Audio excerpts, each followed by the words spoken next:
Welcome to the video. Today we are going to be talking about one of my favorite flowers, Snapdragons. And if you think that I refer to most of the flowers that I grow as my favorite flowers, you are not wrong. I just have many, and that's why I like videos like this, because then I can just gush over this specific flower, and then next week when I talk about another flower, I can also gush about how wonderful that one is. So if there are any flowers that you want me to make a video about, let me know and we shall gush away.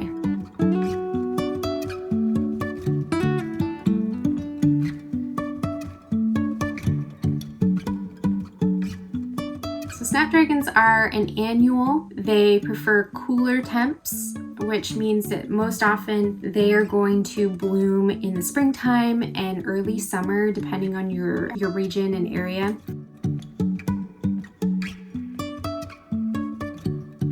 I live in Washington State, and mine actually self-seed every year and come back. So right now I have random little Snapdragons popping up in a bunch of gardens where they don't belong, and I kind of love it.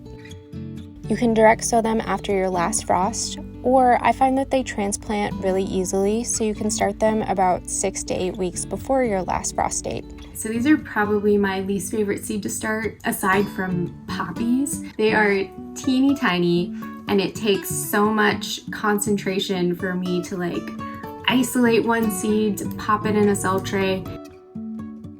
And I tend to be this weird mix of a perfectionist who is agitated beyond belief when it comes to small, fine, detail type of tasks where I have to be like very patient. I am an impatient perfectionist, which doesn't make a whole lot of sense, I realize.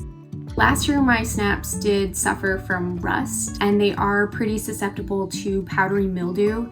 So you want to be kind of careful with your watering technique. You want to make sure that the foliage is staying like fairly dry, especially when you have so many of them planted in a small space like I do. So last year, I think the main problem that we had was that I was, due to like timing and work schedules and energy levels and all of that, my watering, we didn't have an irrigation system, so my watering was pretty haphazard. I wasn't overly careful about making sure that I was keeping it really low, so the plants did get wet. And then I also didn't utilize any kind of a staking technique. I didn't have any netting or anything to help them grow straight up, so a lot of them kind of grew at like a curve along the ground and kind of up close to each other.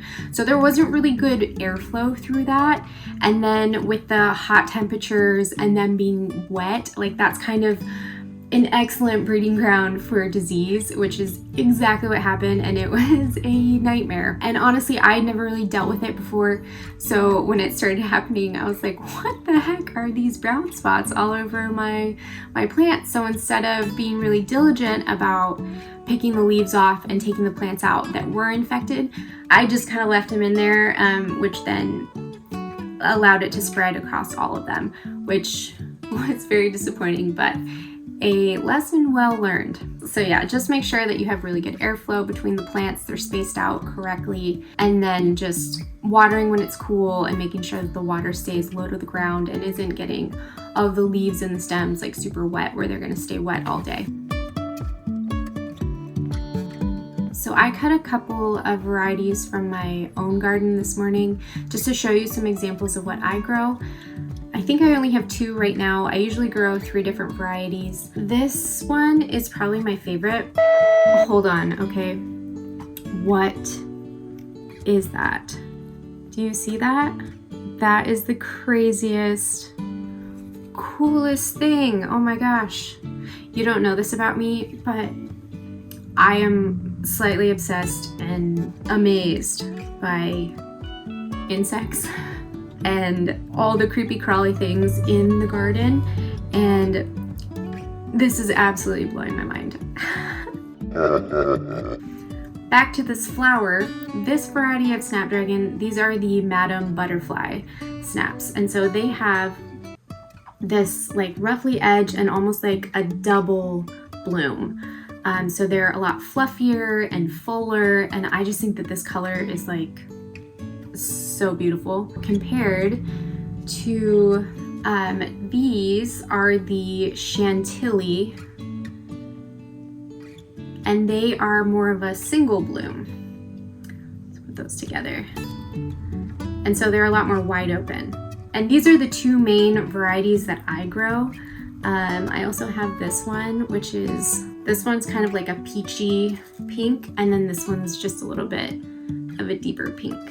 But they're both really beautiful, and I have a lot more colors too. A lot of my snaps are like, it's been a weird year and a lot of my snaps aren't blooming yet.